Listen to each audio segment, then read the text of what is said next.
que se fala muito agora é sobre tribulação, né? É. Pandemia, guerras, rumores de guerra, anticristo e tudo mais. Mas eu fico me perguntando se em outras épocas também não se falava isso, né? Imagino que Hitler, quando teve a ascensão de Hitler, Segunda Guerra Mundial, esse é o anticristo, estamos começando a tribulação. Como a gente saber se tem sinais o que a gente faz, né? Certo. Olha, Rogério, eu acho o seguinte, eu acho que há uma má compreensão muito comum do sermão escatológico de Jesus, que inclusive você citou. Você citou uma passagem aí agora. Jesus, indagado pelos discípulos sobre como seria o fim do mundo e quando é que ele voltaria, não é? Exatamente. Aí ele deu uma lista de coisas que na época era meio impensável. Ele disse que surgiriam guerras, rumores de guerras. Havia a chamada Pax Romana, o Império Romano estava em paz, né, mantida a força militar, mas estava em paz. Mas ele disse, vai ter guerra, rumores de guerra. Vai ter epidemia, vai ter terremoto em muitos lugares. Tudo bem? Vocês vão ser perseguidos. Ora, por causa do meu nome, Jesus estava cercado de 12 pessoas, fugindo dos judeus, no alto Monte das Oliveiras, procurado para ser traído por Judas em breve, seria logo depois, e ele dizer que as pessoas iriam fazer uma religião em nome dele e que se tornaria tão importante que seriam perseguidos, naturalmente, por conta da mensagem. Então o cara era, desculpa falar ele chamar de cara, né?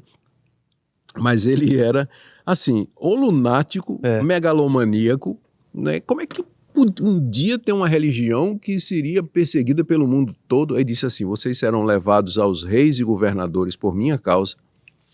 O evangelho vai ser pregado no mundo todo.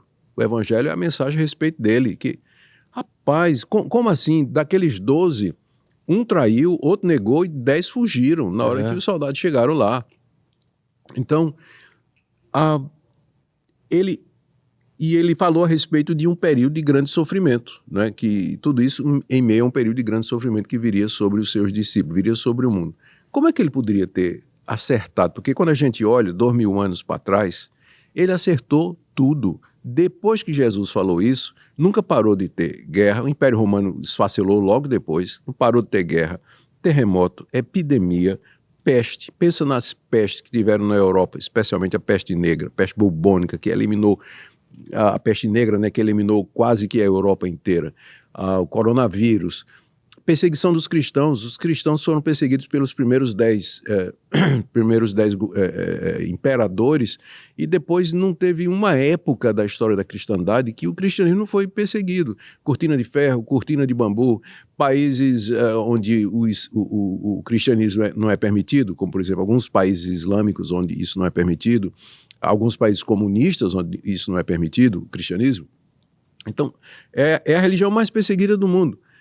Então, o que é que essas coisas provam? Quando, por exemplo, estoura uma guerra lá no Oriente Médio, Israel, vem um desastre como esse das enchentes, vem o coronavírus, o que é que a gente pensa? A primeira coisa que a gente pensa é que Jesus está voltando, mas esses sinais não foram dados para a gente marcar a chegada da vinda de Jesus, mas para ter certeza de que ele vai voltar, porque se ele acertou nessas coisas, ele também vai acertar quando ele diz que aí, então, eu vou voltar, vocês verão o meu sinal nas nuvens vindo com os anjos. Então, quando eu vejo essas coisas, e eu vejo o sofrimento que a humanidade toda passa, eu interpreto a tribulação não só como um período único específico, mas como sendo a constante durante todos esses séculos, desde que Jesus falou, sempre, como você mesmo disse, né? Nós, há pouco tempo saímos da Segunda Guerra Mundial, antes disso a Primeira, as guerras que marcaram a Idade Média, as cruzadas e tanta guerra, não houve um dia em que não tivesse uma guerra, um país contra outro,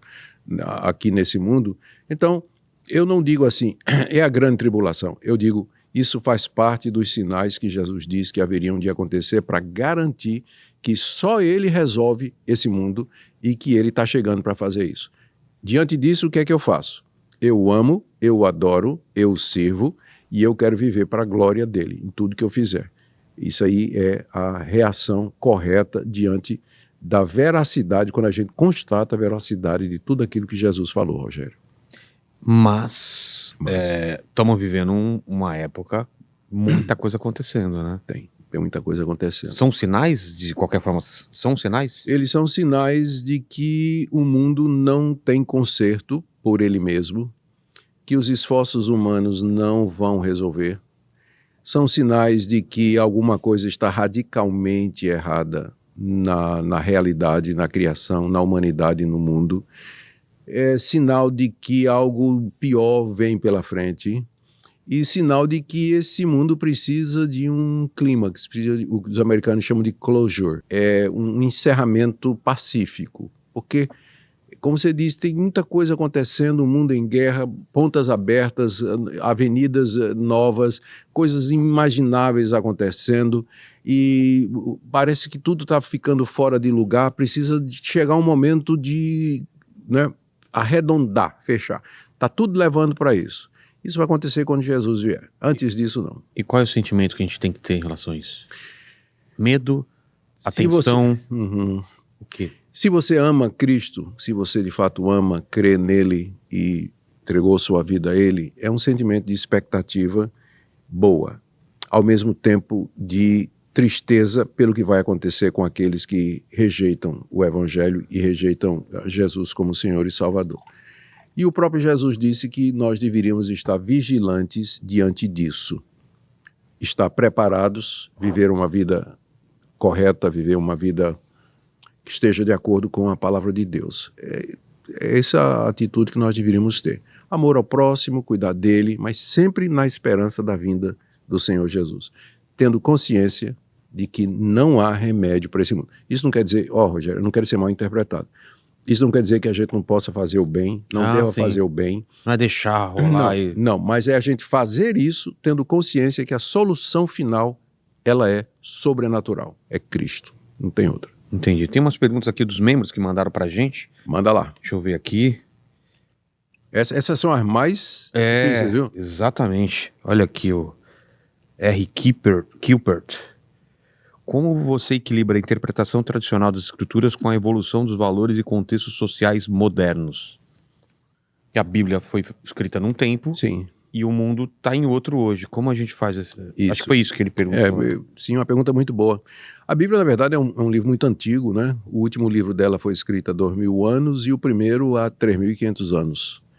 Então, ele foi toda escrita no Antigo Oriente, na cultura, no mundo do Antigo Oriente, em línguas que não se falam mais. Então, é isso que a gente chama de distanciamento. Ela é o distanciamento hermenêutico, né? A Bíblia tá distante de nós. Para vencer isso aí, nós precisamos primeiro estudar, conhecer as 3 línguas, conhecer o ambiente do Antigo Oriente, hebraico, grego e aramaico. Conhecer o Antigo Oriente, a cultura do Antigo Oriente, das civilizações daquela época. E isso traz alguma luz para a gente entender por que determinadas coisas foram ditas. O que a gente precisa fazer, quando a gente lê a Bíblia, é a distinção entre aquilo que é cultural e aquilo que é ou que são valores eternos, universais, atemporais. Não é? Atemporais. Então, esse é o grande desafio hoje. O mundo hoje pode ter mudado, mas o ser humano continua o mesmo. Ele continua interessado em fazer dinheiro, guerra e sexo. Só que isso ele faz hoje com a inteligência artificial. Não é? Mas sempre foi esse o interesse. A necessidade básica da humanidade é a mesma de dinheiro, prazer, celebridade, reconhecimento, enfim, tudo isso aí que a gente